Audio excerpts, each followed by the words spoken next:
ओम श्री परमात्मने नमः।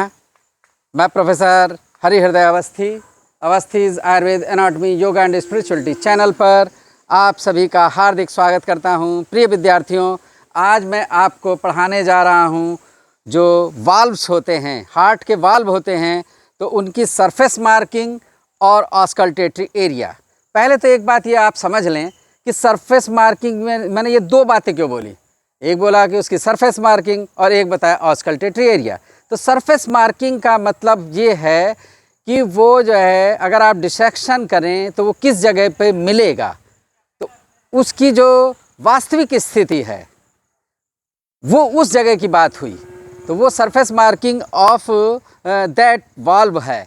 और उसके बाद जो ऑस्कल्टेटरी एरिया का मतलब होता है कि आप लोग समझें कि जहाँ पे आपको स्टेथो रखना है, जिस वाल्व को आप चेक कर रहे हैं कि उसमें डिफेक्ट है कि नहीं, उसकी साउंड ठीक आ रही है कि नहीं, तो हर वाल्व चार वाल्व हैं उसमें, तो चारों वाल्व के जो है ऑस्कल्टेटरी एरिया मतलब वहाँ पे जहाँ पे आप सुनते हैं उस वाल्व के और उससे वहाँ के उसके डिफेक्ट को पता करते हैं, तो उसके लिए अलग अलग जगह पे स्टेथो रखा जाता है। तो वो कौन सी जगह हैं जहाँ पर आपको स्टेथो को रखना है, तो ये बात जो है हम आपको बताने चल रहे हैं। तो पहला वाल्व हम आपको बताने चल रहे हैं कि ये जो फर्स्ट वाल्व है, तो इसका पहले हम बता रहे हैं आपको, सबसे पहले हम सरफेस मार्किंग बताने चल रहे हैं। तो ये पीले रंग से हमने सरफेस मार्किंग बताई है। तो पल्मोनरी वाल्व की मैं सरफेस मार्किंग आपको बता दूं। ये देखिए पल्मोनरी वाल्व है और इसकी सरफेस मार्किंग हम बता रहे हैं। इसकी जो लेंथ है वो 2.5 सेंटीमीटर है और इसके लिए क्या करते हैं, horizontal line 2.5 centimetre behind the upper border of the third left costal cartilage and adjoining part of the sternum. तो ये देखिए थर्ड जो है कॉस्टल कार्टिलेज है, उसी के साइड में लेफ्ट हाफ है ये, इसमें 2.5 सेंटीमीटर जो इसका अपर बॉर्डर है उसमें 2.5 सेंटीमीटर का इस तरीके से गोला सा बनाया। तो ये पल्मोनरी वाल्व की सरफेस मार्किंग हुई। अब इसके बाद जो है हम बताते हैं एरोटिक वाल्व। तो एरोटिक वाल्व भी 2.5 सेंटीमीटर उसकी लेंथ है। तो ये वाला देखिए एरोटिक वाल्व है। तो इस एरोटिक वाल्व के लिए बता रहे हैं कि ये स्लाइटली ऑब्लिक, उससे थोड़ा सा ऑब्लिक हो जाता है, जो है लाइन 2.5 सेंटीमीटर लॉन्ग खींचनी है and behind the left half of the sternum, ये इस स्टर्नम का ये लेफ्ट हाफ है उसके ऊपर, और फिर किस जगह पर, at the level of the lower border of the left third costal cartilage. तो ये लेफ्ट कॉस्टल कार्टिलेज है थर्ड, उसके जो लोअर बॉर्डर है उसके पास में 2.5 सेंटीमीटर लाइन थोड़ी सी ऑब्लिक खींची। तो ये एरोटिक वाल्व की जो है, ये एरोटिक वाल्व की सरफेस मार्किंग हुई, डिसेक्शन करने पे यहाँ पे मिलेगा। फिर उसके बाद आते हैं हम तीसरे वाल्व पे जो कि मिट्रल वाल्व है। तो मिट्रल वाल्व की जो लेंथ है वो 3 सेंटीमीटर है।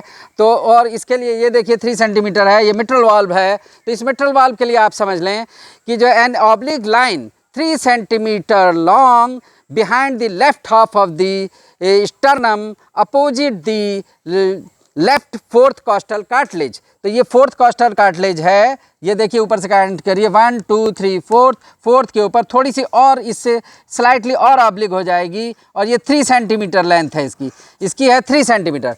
तो 3 सेंटीमीटर और खींची, तो ये सरफेस मार्किंग हुई। उसके बाद हम फोर्थ वाल्व की ओर चल रहे हैं जो ट्राइकस्पिड वाल्व है।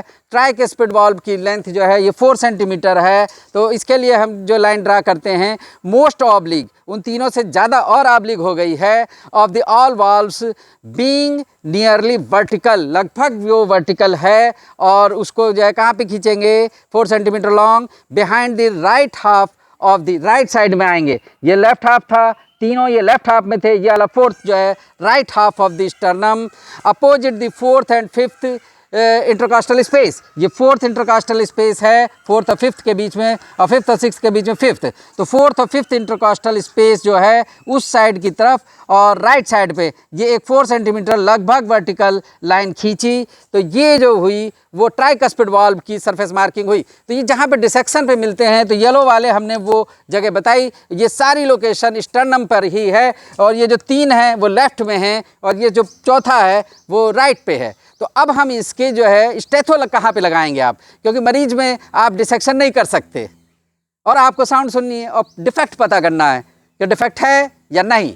तो अब आपको स्टेथो को रखना है तो स्टेथो को आपको कहाँ रखेंगे, तो ये जो पल्मोनरी वाल्व है इसके लिए जो आप जो है ये जो सेकंड इंटरकॉस्टल स्पेस है, यहाँ पर जो है second left intercostal space near the sternum, ये जो स्टर्नल मार्जिन है उसी के पास में सेकंड इंटरकॉस्टल स्पेस में यहाँ स्टेथो रखेंगे और यहाँ से साउंड सुनेंगे। तो ये जो साउंड होगी वो जो है पल्मोनरी वाल्व की साउंड है। तो ये पल्मोनरी वाल्व की साउंड आप यहाँ पे सुनेंगे। अब उसके बाद जो सेकंड वाल्व है एरोटिक वाल्व, इस वाल्व की साउंड आप कहाँ सुनेंगे, तो उसको है second right costal cartilage near the sternum. तो ये जो सेकंड कॉस्टल कार्टिलेज है जहाँ पे स्टर्नल एंगल के पास में ये सेकंड रिब लगी होती है, तो उसी के पास में यहाँ पे आप स्टेथो रखेंगे और यहाँ से जो सुनेंगे तो एरोटिक वाल्व की साउंड यहाँ पर सुनी जाती है। उसके बाद हम तीसरे वाल्व की बात कर रहे हैं, मिट्रल वाल्व, जो कि एपेक्स ऑफ द हार्ट या कार्डियक एपेक्स पे सुना जाता है। तो कार्डियक एपेक्स की पोजीशन जो है मिड स्टर्नल लाइन से 9 सेंटीमीटर लेफ्ट साइड में होती है। तो फिफ्थ इंटरकॉस्टल स्पेस जो है फिफ्थ और सिक्स्थ रिब के बीच में है, जस्ट बिलो द निपल, थोड़ा सा मीडियल होता है। तो इस जगह पर आप जो है देखेंगे कि 9 सेंटीमीटर नाप लें एडल्ट में जो है अप्रॉक्सीमेटली, और यहाँ पे आप रखेंगे तो ये मिट्रल वाल्व की साउंड आपको यहाँ सुनने को मिलेगी। तो ये तीसरे वाल्व के बारे में बताया। आपने सुना होगा कि मिट्रल वाल्व की स्टेनोसिस साउंड में जो है डिफेक्ट आ जाते हैं, रिगर्जिटेशन है, तो उसको पहचानने के लिए ये चीज़ें स्टेथो वहाँ रखना पड़ता है, उसकी साउंड सुनाई देती है। अब हम आ रहे हैं ट्राइकस्पिड वाल्व की तरफ, और ट्राइकस्पिड वाल्व जो है lower end of the sternum, जहाँ जिस स्टर्नम है बुक में अलग अलग जगह पे आए, कहीं ऊपर देते हैं, कहीं यहाँ देते हैं, लेकिन ये जो जहाँ पे बॉडी और स्टर्नम जुड़ रहे हैं तो इस जगह के ऊपर यहाँ पर स्टेथो को रखेंगे और थोड़ा जो है आसपास भी रख के देख लेते हैं कहाँ पे आपको क्लियर साउंड सुनाई दे रही है। तो ये ट्राइकस्पिड वाल्व की जो है साउंड सुनने के लिए लोकेशन मैंने बताई कि कहाँ स्टेथो रखेंगे। तो 4 जगह हमने बताई कि वो जो है ऑस्कल्टेटरी एरिया कहलाता है, कि जहाँ से आप ध्वनि को, जो वाल्व की ध्वनि है, साउंड है, उसे सुन सकते हैं। तो डिसेक्शन पे कहाँ पे देखते हैं, वो सरफेस मार्किंग हुई, ऑस्कल्टेटरी अलग हुआ एरिया। तो ऑस्कल्टेटरी एरिया, दोनों चीज़ें हमने आज डिस्क्राइब की है। बहुत इंपॉर्टेंट है क्लिनिकल पॉइंट ऑफ व्यू से, क्योंकि अगर आप ये लोकेशन नहीं जानते तो आप वाल्व में डिफेक्ट है ये कभी नहीं जान सकते, ये नोट कर लें। इसलिए मोस्ट इंपॉर्टेंट क्वेश्चन है क्लिनिकल और सर्जिकल और मेडिसिनल पॉइंट ऑफ व्यू से। तो इसको आप ज़रूर याद रखें और देखें और समझें, बार बार इस वीडियो को देखें, जिससे कि आपको सही ज्ञान प्राप्त हो सके। और अगर ये आपको ज्ञान लाभकर लग रहा है तो आपसे निवेदन है कि चैनल को सब्सक्राइब करें, बेल आइकन को दबाएं और अपने प्रिय मित्रों से, जूनियर, सीनियर और दूसरे विद्यालय के अध्यापकों और जो है छात्रों में शेयर करें, लाइक करें, और जिससे कि ये निःशुल्क ज्ञान जो निष्काम कर्म भावना से हम लोग दे रहे हैं वो सब तक पहुंच सके और जो है आयुर्वेद का विकास हो। तो जय आयुर्वेद, जय शारीर। Thank you all.